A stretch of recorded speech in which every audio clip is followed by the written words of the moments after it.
Çək, buranı yox, hə. İki asker o. İki asker o. Mən qaldı. Daha geçindi mi bu cür? Hə, mən qaldı. Serkan Faramaz o. Yoxdur. Onun diplomu biz. Hə, mən götürəcəm. Mən o yerinə mən keçmişəm. Eləmi? Ver, get götür. İki Hasan o. Gör Sərxan diplomunu ver də hələ. Sərxan diplomunu ver ona.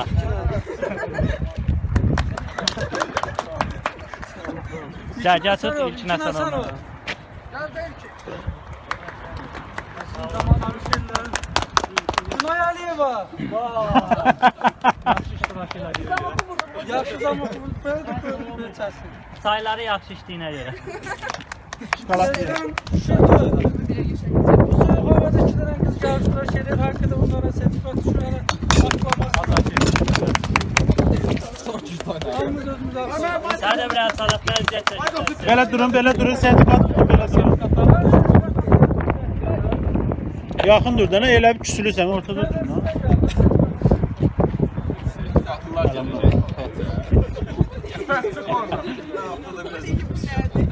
Hə, bura baxın. İndi ala bunu, mən də gedim durun. Arkada çok güzel manzara var. Akko sana da birini verin. Gözler. Diplomu sən dediyin yox. Dur çay çəkəcəm.